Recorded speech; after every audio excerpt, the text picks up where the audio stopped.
नमस्कार, सलाम और जूले। मैं हूं सोनम वांगचुक लद्दाख से।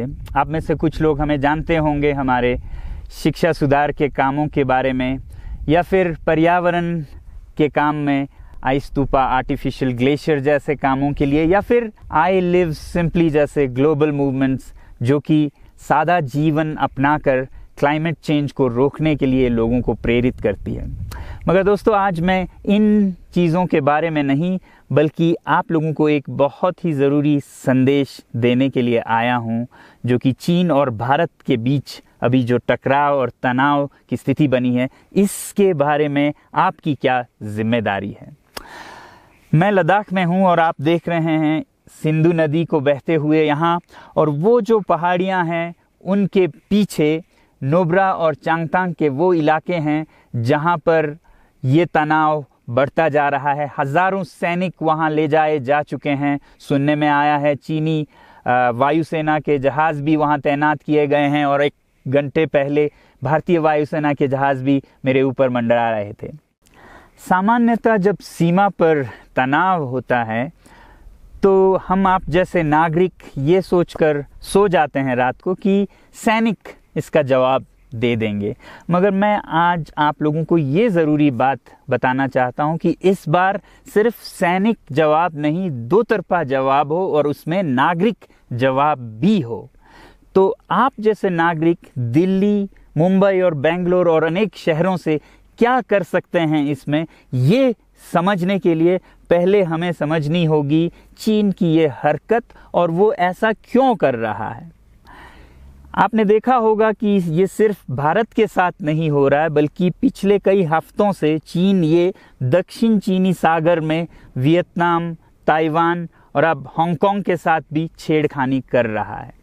और मेरा ये विश्लेषण है कि वो ये सब किसी देश के साथ दुश्मनी के वजह से ज़्यादा अपने अंदर की समस्याओं को सुलझाने के लिए कर रहा है। आज चीन को सबसे बड़ा डर है तो अपने जनता से डर है। उनकी 140 करोड़ की आबादी, जो कि एक बंधुआ मजदूर की तरह बिना मानवाधिकारों के चीनी तानाशाह सरकार के लिए काम करते हैं और उसे धनी बनाते हैं, जब वो नाराज़ हो जाए तो फिर एक क्रांति की सी परिस्थिति बन पड़ती है, और इससे चीन बहुत डरता है। आज कोरोना के प्रकोप के बाद चीन में फैक्ट्रियां बंद हैं, एक्सपोर्ट्स बंद हैं और बेरोज़गारी 20% तक बढ़ चुकी है। लोग बहुत नाराज़ हैं, क्रांति हो सकती है, तख्ता पलट हो सकता है। इसीलिए चीन पड़ोसियों से दुश्मनी करके अपनी जनता को अपने साथ जोड़ने में लगा हुआ है, और ये पहली बार नहीं कर रहा है। 1962 में जब भारत के साथ जंग की तो वो जंग भी उसने अपने जनता को संभालने के लिए की थी। तब 4 साल का अकाल और भूखमरी हुई थी, और इससे ध्यान हटाने के लिए ये जंग की थी। चीन के लिए अपनी जीडीपी और जो खुशहाली है उसे बढ़ाते रहना बहुत ही ज़रूरी है, और जिस दिन जीडीपी घट जाए वहाँ की जनता क्रांति के लिए तैयार है। मैं तो कहता हूँ कि इस बार भारत की बुलेट पावर से भी ज़्यादा वॉलेट पावर काम आएगी, जो नागरिक पैसा खर्चते हैं चीन के सामान को खरीदने में। ज़रा सोचिए, हम आप भारतीय उद्योग को मारकर चीन से मूर्तियों से कपड़ों तक हर साल 5 लाख करोड़ के सामान खरीदते हैं, और फिर यह पैसा आगे जाकर हमारे सीमा पर हथियार और बंदूक बनकर हमारे सैनिकों के मौत का कारण बन सकती हैं। तो इसलिए अगर हमारे देश के 130 करोड़ लोग और 3 करोड़ जो भारतीय बाहर के देशों में हैं, सब मिलकर भारत में और बल्कि दुनिया भर में एक boycott made in China movement या अभियान शुरू करते हैं, तो आज दुनिया भर में चीन के प्रति रोष है। हो सकता है कि सारी दुनिया साथ आए और इतने बड़े स्तर पर चीनी व्यापार का बॉयकॉट हो कि चीन को जिसका सबसे बड़ा डर था वही हो, यानी कि उसकी अर्थव्यवस्था डगमगाए और उसकी जनता रोष में आए, विरोध और तख्ता पलट। और अगर हम ऐसा नहीं करते हैं तो कितनी बदनसीबी की बात होगी भारत के लिए, ज़रा सोचिए। एक तरफ हमारे सेना सीमा पर जंग लड़ रही होगी और दूसरी तरफ हम आप चीनी सामान, मोबाइल से लेके कंप्यूटर्स, कपड़ों से लेके खिलौनों तक को खरीद कर उनकी सेना को पैसा भेज रहे होंगे, चीन की सेना को। ये तो हुई हार्डवेयर की बात। दूसरी तरफ हमारी युवा चीनी सॉफ्टवेयर, एप्स, गेम्स जैसे टिकटॉक, शेयरिट, इन सब में मस्त, उन्हें दूसरी तरफ से करोड़ों करोड़ों का पैसा भेज रहे होंगे। तो इसलिए बहुत ज़रूरी है कि हम एक नागरिक जवाब ज़रूर दें और इसे एक अभियान बनाएं, ग्लोबल मूवमेंट की तरह।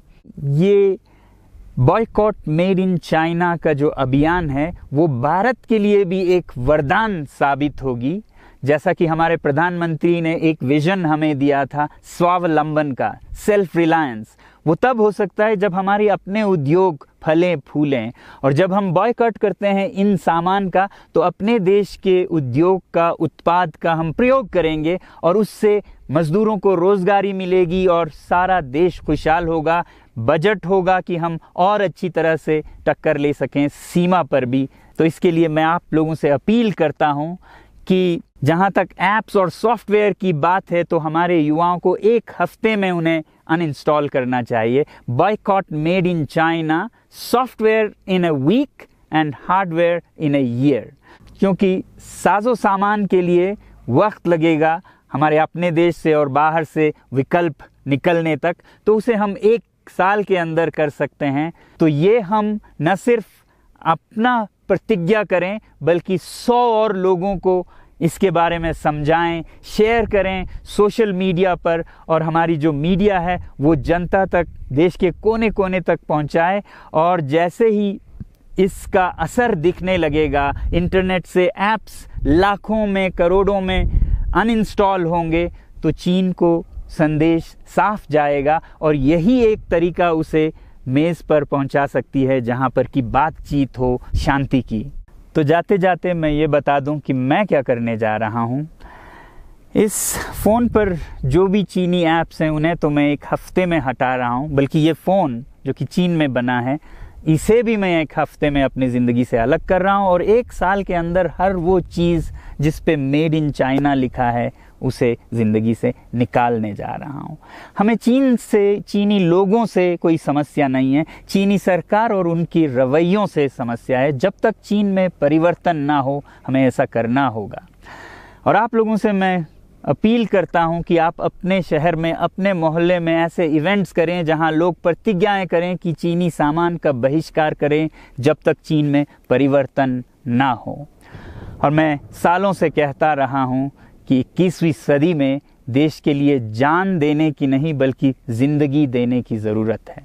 लद्दाख में बढ़ते हुए ये देश के लिए जान देने का कारोबार बहुत देखा, और जहां एक तरफ मैं सलाम करता हूं उन लोगों के लिए, उन लोगों को जिन्होंने देश के लिए जान दिया, मगर इस 21वीं सदी में मेरा ख्याल है कि देश के लिए जान देने की नहीं, ज़िंदगी देने की ज़रूरत है।